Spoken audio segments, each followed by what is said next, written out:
याद रखो, अगर हम भुगत रहे हैं तो तुम्हारा नंबर भी करीब है। इसमें वो लोग तारीख हुआ है जिन्होंने गद्दारी की, उनका अंजाम क्या हुआ। ये पाक सरजमीन जिसने इसके साथ बगावत की, सच्चे लोगों के साथ बगावत की, अल्लाह का निज़ाम है वो ज़लील और रुस्वा होकर इस ज़माने में भी, आखिरत का तो अल्लाह ने वादा किया हो, इस ज़माने में भी वो ज़लील ख्वार हुए। मैं काजी फ़ैज़ ईसा को, जिन्होंने बहुत लानतें कमाई हैं, मेरे ख्याल में इस काजी जितनी लानतें दुनिया का कोई बंदा इसका मुकाबला कर ही नहीं सकेगा। ये नंबर 1 है। जो गद्दारी हमारे प्रोफेशन के साथ और अदलिया के साथ और इस मुल्क के साथ काजी साहब आपने की है, याद रखो, मुल्क के नहीं दुनिया के किसी हिस्से में भी जाओगे तो पीछे से आएगा वो लानती जा रहा है, इधर लानती गया, वो लानती गया, वो काजी बेशर्म गया। ये याद रखो, ये बनने तक तुम्हें इसका ये सुनने पड़ेंगे और मरने के बाद जूते तुम्हारी कब्र पे भी पड़ेंगे। याद रखें। मैं उनको भी और जो उसके सहूलतकार हैं उनको भी ये चंद इशार पेश करता हूँ। अभी मगरूर है लेकिन बहुत पछताएगा उस दिन। अभी मगरूर है लेकिन बहुत पछताएगा उस दिन। तू हमसे क्या, हमारे साए से भी घबराएगा उस दिन। हमारे हाथ से छूटेगा जिस दिन सब्र का दामन, तेरी औकात का तुझको पता चल जाएगा उस दिन।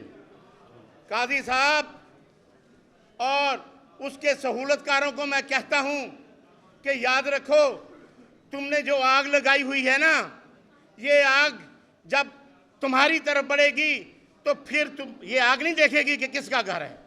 वो कहा था ना किसी ने, रोज करो पहचान कहां घर किसका है। रोज करो पहचान कहां घर किसका है। रोज लगाओ आग, तुम्हें डर किसका है। डर तुम्हें इस वक्त नहीं है। याद रखो, जब डर वाला खंजर दूसरी तरफ से आता है ना तो फिर चीखें निकाल देता है। आग लगाने वालों, ये भी याद रहे, ये एक नसीहत है, अगर कोई मान ले। नहीं तो ईरान में देख लो क्या हुआ था। जर्नल भी, जर्नैल भी, जज भी और गद्दार भी, सबको तख्तादार पे लटका दिया था। जब इनकलाब आता है ना, फिर पहाड़ भी बोलते हैं ये गद्दार बैठा है। याद रखो, तुम्हें भी जगह नहीं मिलेगी। अभी हम आपको मशवरा देते हैं, अभी वक्त है, तौबा तायब हो जाओ, अवाम से माफ़ी मांगो, कौम से माफ़ी मांगो और इस मुल्क का भला कर जाओ। आग लगाने वालों, ये भी याद रहे, आग नहीं देखेगी ये घर किसका है।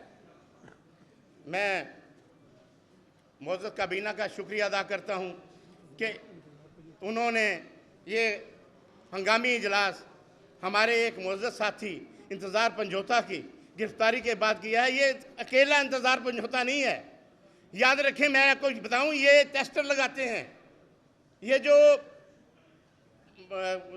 काम करने वाले हैं ना, मैं काम करने वाले इसलिए कह रहा हूं कि वो नकारा लोग ही हैं, वो काम नहीं कर रहे। वो इस मुल्क का बर्बाद ही किया उन्होंने आज तक। जो उनको मशवरा देने वाले हैं वो भी इस मुल्क का कोई खैर खाई नहीं कर रहे। वकला का क्या किरदार है? वकला तो अदालत में इंसाफ के लिए होते हैं। अगर उनको ही उठा लिया जाए, इसका मतलब है अदालतों को तो आपने जरगमाल बना लिया है, अदालतों को जाने वालों को भी जो है ना वो रास्ता बंद कर रहे हैं। शर्म वाली बात है। वकला इस कौम का आखिरी सहारा है। अगर किसी वकील को उठाओगे तो याद रखो, ये काला कोट खामोश नहीं बैठेगा। हमने कुर्बानियाँ दी हैं और आइंदा भी देने के लिए तैयार हैं। हमारे किसी साथी को अगर कोई उठाया जाएगा तो समझा जाएगा ये पूरी पार को उठाया जाएगा। मैं अभी भी उनको, जिन लोगों ने इंतज़ार पंजोता और हमारे दूसरे साथियों को उठाया हुआ है, छुपाया हुआ है, उनको रिक्वेस्ट करता हूँ, ये अभी रिक्वेस्ट है, कल रिक्वेस्ट नहीं रहेगी, कि अभी होश के नाखुन लें और फिलफोर इंतज़ार पंजोता को बाइज़्ज़त तरीके से रिहा किया जाए। बहुत शुक्रिया। इस वक्त हमारा जो माइंड है, हमारे जो बार के मेंबर इंतज़ार हुसैन पंजोथा साहब के साथ जो ज़्यादती हुई है, और ये एक ज़्यादती नहीं, इसकी तरह की और भी कई ज़्यादतियाँ होती रही हैं।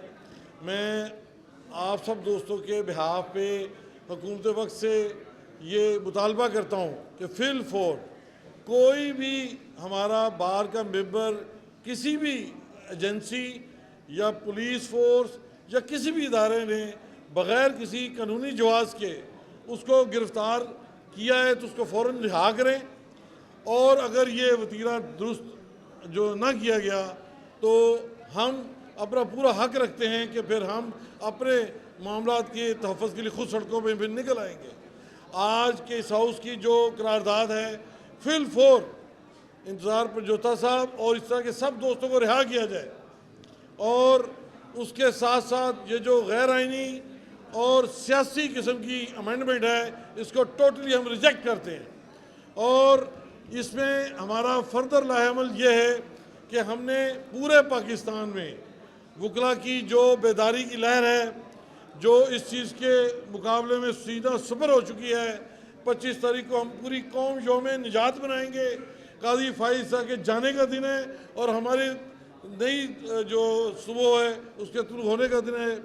और आज का हम ये जो हाउस है इसको इस पे एंड कर रहे हैं कि हम इंतज़ार हुसैन पंजोथा के हवाले से फिल फोर 24 घंटे देते हैं गवर्नमेंट को कि फौरी तौर पर रिहा करें। अदरवाइज़ इससे अगला स्टेप फिर हम अपने दोस्तों के मशवरे से उससे अगला स्टेप अदा करेंगे। Thank you very much. Lahore की एग्जेक्टिव को जनाब असद मंजूर भट्ट साहब को, जनाब कादर बख्श साहब को और जनाब सरदार गिलन साहब को कि इन्होंने इस इंतहाई दोनों तरफ से एक तारीख लिखी जा रही है।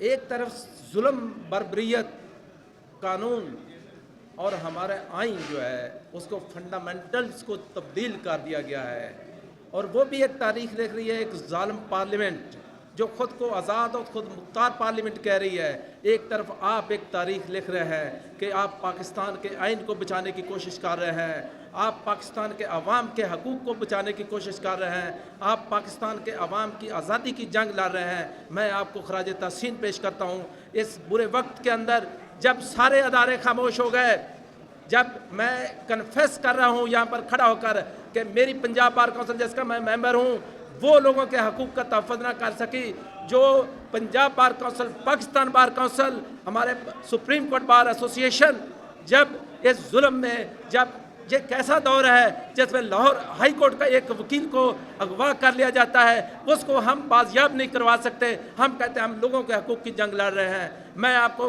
कहता हूँ कि आप तारीख़ के हीरो हैं, आप आगे निकले, आप इसके अंदर और कन्वेंशन मुनक़्क़द करें, बैन निकले, तारीख़ में आपका नाम सुनहरी हरूफ से लिखा जाएगा। जहाँ पर बात की जा रही थी कि यह पार्लियामेंट कहते हैं कि हम बड़ी आज़ाद और ख़ुद मुख्तार पार्लियामेंट है, हमने सुप्रीमेसी ऑफ पार्लियामेंट की बात कर रहे हैं। ये कैसी आज़ाद और पार्लियामेंट खूबसूरत पार्लियामेंट कि पाकिस्तान के आइन के अंदर आपने डाका डाल दिया, आइन के बुनियादी ढांचे को आपने तब्दील कर रहे हैं, और आपके अंदर तो इतनी भी जुर्रत नहीं है कि दिन की रोशनी में इजलास मुनक़्क़द कर लो। आप तो ऐसे कैदी बनकर बैठे थे। दुनिया ने देखा जिस तरह हमारा सेनेट बैठा था, दुनिया ने देखा जिस तरह हमारी कौमी असम्बली बैठी थी, जिस इंतहाई घटिया तरीके से, इंतहाई गुलामाना अंदाज से आपने आइन के अंदर तब्दीली की है। आपने तो सुप्रीमेसी ऑफ पार्लियामेंट की बात नहीं करते, आपने तो पार्लियामेंट का सर शर्म से झुका दिया है। आप वाकई आपने साबित किया है, और आपको ऐसा ही करना चाहिए था कि आप एक जाली पार्लियामेंट है, आप फार्म 47 की पार्लियामेंट है। पार्लियामेंट का सही मुंतखब नुमाइंदगान जो हैं वो बाहर बैठे हैं। पार्लियामेंट को, जिस बंदे को पार्लियामेंट के अंदर होना चाहिए था, जो कौम का हीरो है, आपने कौम की आवाज़ को बंद किया। इमरान खान है जिसको आपने पाबंद सलासल किया हुआ है। इसलिए आपने तो वाकई दुरुस्त कदम उठाया है कि आपकी हैसियत यही थी जिस अंदाज से आपने आइन में तब्दीली की है। ये एक इंतहाई अहम वक्त है तारीख़ के अंदर। पाकिस्तान के वकला कम्युनिटी को आगे आना चाहिए। ये कोई बहुत आम बात नहीं है कि इन्होंने जो फंडामेंटल चेंज कर दिए हैं पाकिस्तान के आइन के,